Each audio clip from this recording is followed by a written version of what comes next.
Hello, and welcome to Greet the Week. I'm Mona Duncan, and today's topic is actually, I was just sharing with Ann, I'm a little discombobulated.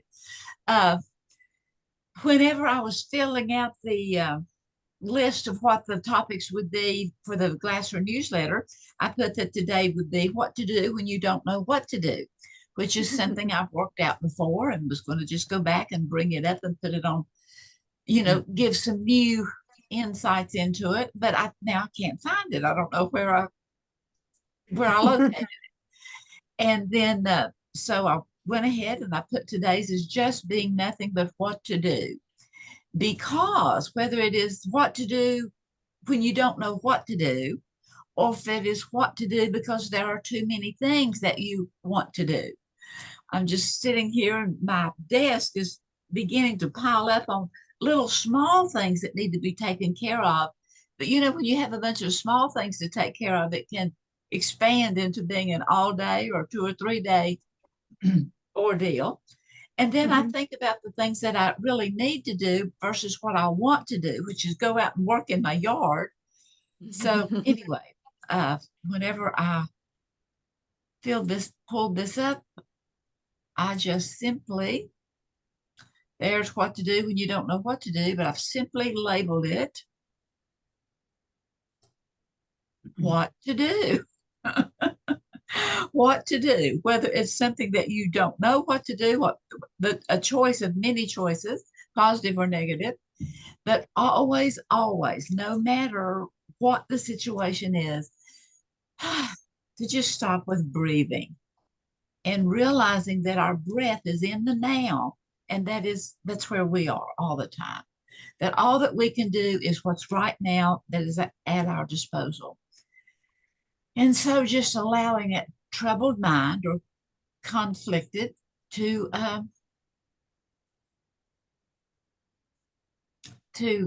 settle you down so that we can be at peace. So I have just a few thoughts here. And it's not what I thought it was going to be back when I started this. Okay. So,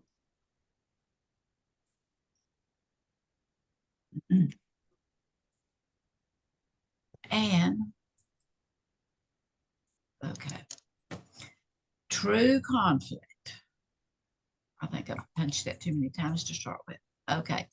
Dr. Glasser, William Glasser, the founder of reality therapy, looked at a true conflict. And although I didn't put it on the screen, a true conflict really is pretty rare.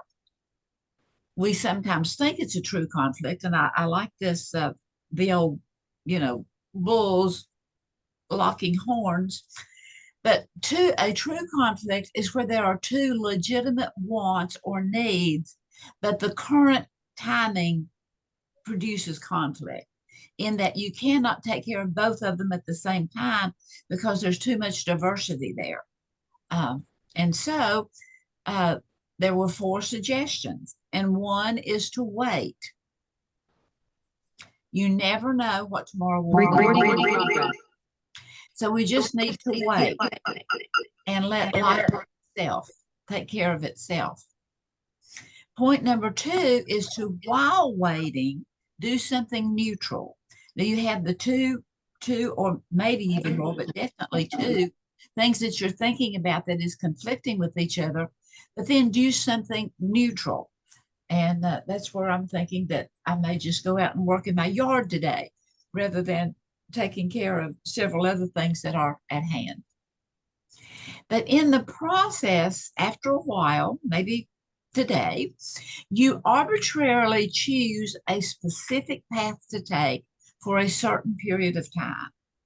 Like, whether it's for hours or whether it's for 2 or 3 days or whether it's going to be for a few weeks, that you kind of put something on the back burner and you choose arbitrarily to focus on something productive for a period of time.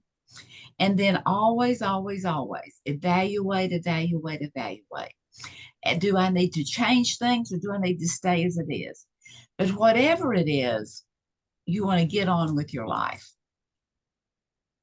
And in the process of getting on with our life, We need to determine our brain's lucidity because just like everything, there's different stages. William Riley, the circuit judge, gave four mental stages, suggested four mental stages, and I kind of put the definition to them. One mental stage in the lucidity of our brain is to be closed. And that closed mind is seeing everything else as being wrong, but what I'm thinking and what I'm cogitating up is the right direction. Another mindset is that show me. And I would suggest that this is the most lenient, that there's something within me that I need evidence. I need something that requires a proof of what you are saying to me or your input, and to begin to ask some questions.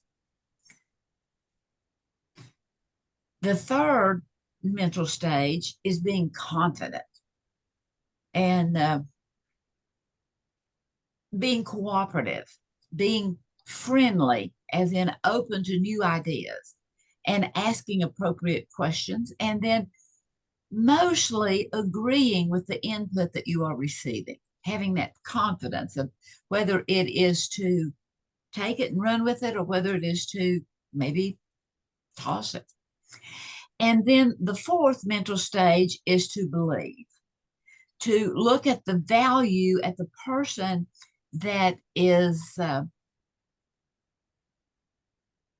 so that you are okay with the person that's giving you some input, so that you can just begin to believe that there is a possibility, that there is a conclusion here. But in the meantime, always, always, always do something. We need to be busy. We need to keep our mind busy. We need to keep our body busy. Last week we looked at the fact that I literally turned around because we got to do something. And so here I just put a various array of different things that you can do that would activate your mind and that may even begin to bring a peace to your wisdom heart.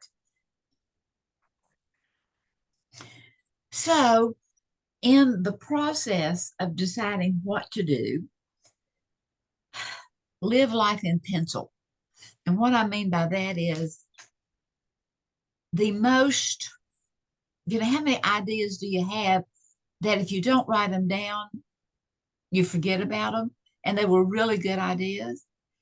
So it is kind of living life in pencil, is just taking that pencil and write it down so that at least you can go back and look at it if it's that you really want to. There is usually more than one answer to a problem, or at least there are many sections to overcome overall answers. So if you'll begin to just write down, and go ahead and do something else that's different from the pending problem. And then as another idea comes to your mind, then go over and write it down. You are continually choosing from many possibilities. So again, if we may not remember what the other possibilities were. So go ahead and write it down. And in the process, try.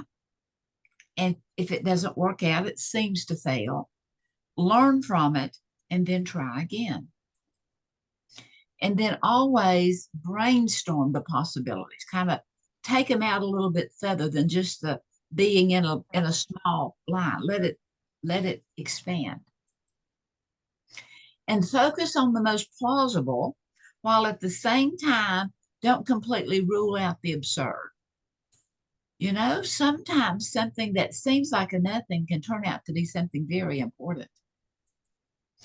And then I think of DeWitt Jones, who is the photojournalist for National Geographic, that he uses up to 400 rolls of film on one assignment. And he takes up to 14,000 pictures on one assignment. And the result that goes in the National Geographic magazine is approximately 30 photos per issue. that's a lot of stuff. That's a lot of possibilities. That's a lot of writing down and making notes and then eventually discarding for the very best. So it's also asking pertinent questions of ourselves, maybe of someone else. How can this problem be reframed into a possibility? And how many possibilities? I have some flowers in my yard that whenever, eventually they just kind of spew out their own little uh, additional flowers. And now this year, my whole front yard is being overtaken. And I love it. I really want to dig them up and move them to a portion of the yard that is rather bare. But sometimes there are more possibilities than we can take care of. And then asking yourself what factors, what causes, what variables are we discounting? Because many times we see, I could just put some weed killer on those, but I don't want to. I want to dig them up and replant them. And what information is still needed? In the process of looking at what we want to do or not to do, what is that information that's lacking? What insight is keeping us from getting to the core of the issue? And then with whom do we need to consult? Maybe we could talk with someone else and their input could give us a whole new idea or settle an issue. And for clarity, sometimes just either with the pen or pencil or with your computer or with your whatever, just begin to write out the problem. I like it that whenever I begin to write something, more thoughts will just begin to flood in. And then also in thinking about what to do, what is the worst that could happen? And in looking at that, what good could come out of it if the worst did happen? So in the process, we want to transcend whenever we're kind of stuck. Fear and pain reside in the mind more than in the body. And if we can stop it in the mind, then we're light years ahead into making things work more smoothly.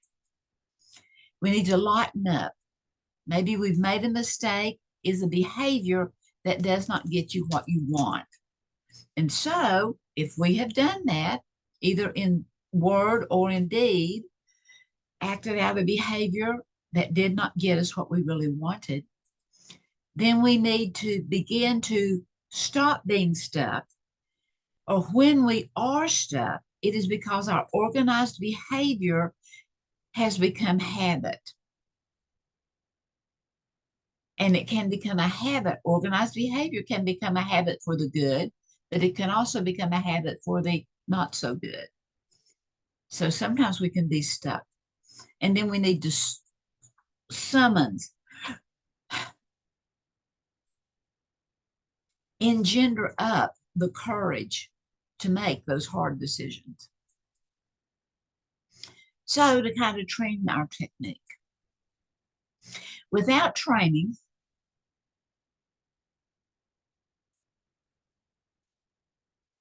okay, without training, our mind and our body reverts to old habits because we're kind of lazy sometimes.